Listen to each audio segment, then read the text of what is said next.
कहने की बात है। मैं आप सबको बता रहा हूँ, डॉक्टर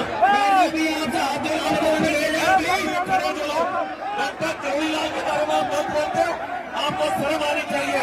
आपका खुद का पता नहीं कब किस तरह में बैठो, कब किस तरह में बैठो। तो राजस्थान के नेता के बारे में यदि वो देश अधूरा रह जाएगा तो घर जाकर आपको चैन भी नहीं मिलेगा उस मंच के अंदर क्या हुआ।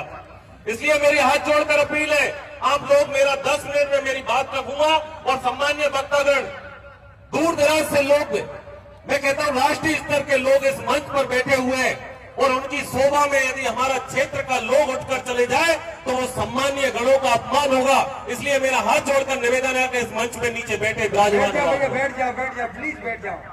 आज डोंगरी बांध संघर्ष समिति और न केवल छेत्तरगांव बल्कि करौली, सवाई माधोपुर और मैं मानता हूं धौलपुर सहित पूर्वी राजस्थान के अनेक जिलों से यहां बड़ी संख्या में जनता जनार्दन बैठी हुई है और उसी जनता जनार्दन के बीच में राष्ट्रीय स्तर पर किसानों की लड़ाई लड़ने वाले ऐसे बड़े नेता सम्मान्य राकेश टिकैत साहब हमारे बीच में बैठे हुए हैं, जिन्होंने प्रदेश स्तर पर एक युवाओं के अंदर एक अलग जगाई। ऐसे युवा साथी सम्मान्य नरेश मीणा हमारे बीच में बैठे हुए हैं, आप पार्टी से जिनका राजस्थान में जिनके 4 विधायक हैं और वहां से भी हमारे विधानसभा के सम्मानित साथी भाई थावर चंद जी हमारे बीच में विराजमान है। हमारे सपोर्टर से एक बार नहीं, 2 बार नहीं, 3 बार इस सपोर्टर की भोली वाली जनता का नेतृत्व करने वाले पूर्व मंत्री सम्मान्य रमेश मीणा जी हमारे बीच में विराजमान है और अनेक ऐसे साथी हैं जो इस मंच की शोभा बढ़ाने के लिए हमारे बीच में, जिन्होंने एक क्रांतिकारी आंदोलन का आगाज जगाया, ऐसे सम्मान्य राजेंद्र गुड़ा जी, जिन्होंने एक उदाहरण आपके बीच में रखा और वो उदाहरण क्या था कि गर्भवती हो गई भैया डिलीवरी मत होने दो। ये उदाहरण आपके बीच में दिया। मैं सम्मान्य गुड़ा साहब के बीच में रखना चाहूंगा कि साहब गर्भवती तो होगी, अब डिलीवरी को टाइम आ रहा है। ये पिछले 5 साल में गर्भवती महिला की सोनोग्राफी पे सोनोग्राफी ये किस सरकार ने की? उस सरकार को इस जगह जवाब देना पड़ेगा। यदि वह सरकार जिस डूंगरी बांध के बीच में, जिस डूंगरी बांध को लेकर यह जवाब तलब हो रहा है, ये डूंगरी बांध को आज मुझे मंच के माध्यम से बता रहे थे कि कोई राजनीति की भाषण नहीं होगा। मैं इस मंच का सम्मान करता हूं। मैं भारतीय जनता पार्टी, क्योंकि मेरी सरकार है और आप सबके चरणों में मैंने आपने सेवा की है, उसका प्रतिफल देकर उस विधानसभा में मुझे पहुंचाया है, तो मेरा कर्तव्य बनता है कि मेरी जनता के सुख में दुख में मैं जी जान से उनके बीच में खड़ा रहूं और इसी वजह से आज इस डूंगरी बांध की सभा के अंदर मैं आयोजित हुआ, उपस्थित हुआ। मैं जनता जनार्दन के बीच में रखना चाहता हूं।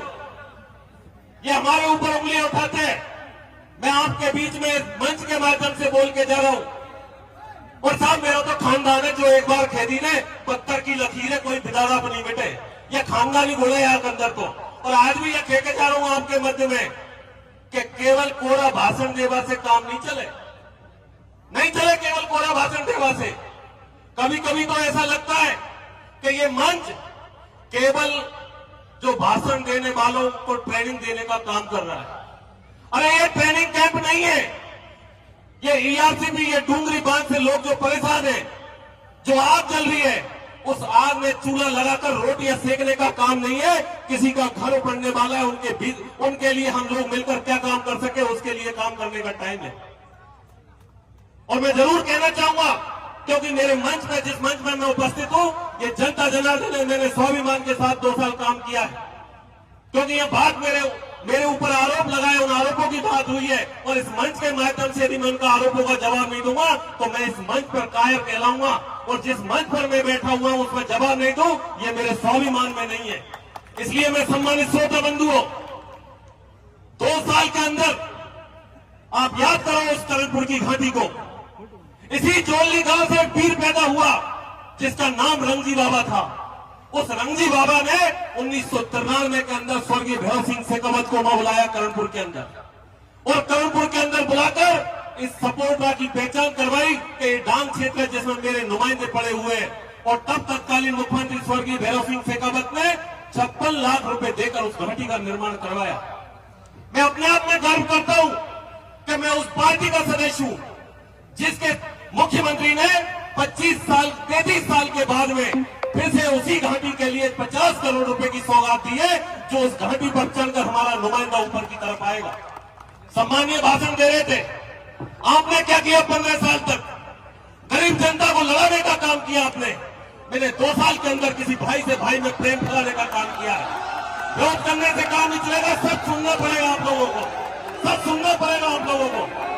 जिसके बारे में बोलते हो आप, जिसके बारे में बोल रहे हो, ये डूंगरी बांध के लिए बोल रहे हो आप लोग। मैं आपको बताना चाहूंगा कि डूंगरी बांध के अंदर मेरी जो स्थिति है और मेरी जो स्थिति है, यह राजनीतिक भाषण नहीं। आप लोगों ने पहले जब आपको खड़ा होना चाहिए, जो आरोप लगा रहे हैं उनका आरोपों का जवाब किस तरह देना है, उस आरोप के लिए आपको खड़ा होना चाहिए। आपको इस बात का खड़ा होना चाहिए और आपको इस बात के लिए खड़ा होना चाहिए कि डूंगरी बांध, मैं डूंगरी बांध में आपसे पहले भी कहा और मैं आज भी कह रहा हूं कि डूंगरी बांध के अंदर मैं तन मन धन से आपके साथ में खड़ा हुआ हूं, आपके साथ में खड़ा हुआ तन मन धन से।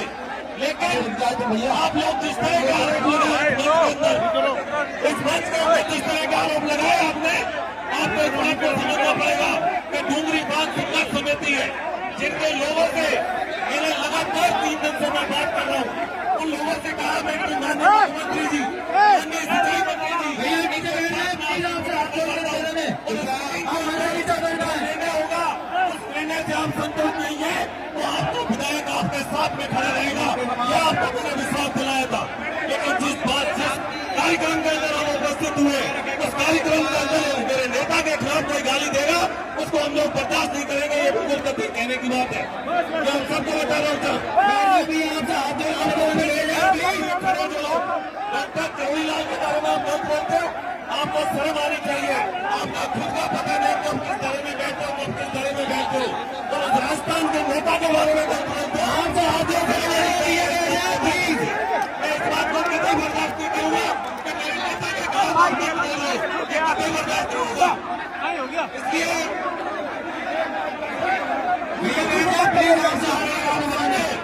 सारी सबसे आप लोगों से क्योंकि जनता जनाने में आप उपस्थित है, मैं जनता जनाने से निवेदन करना चाहूंगा कि आप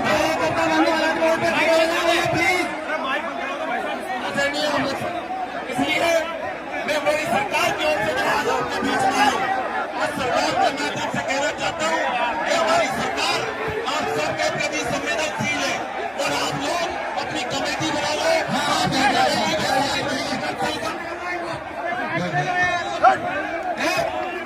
ऐसा नहीं बना है प्लीज।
यार सूदिया उड़ा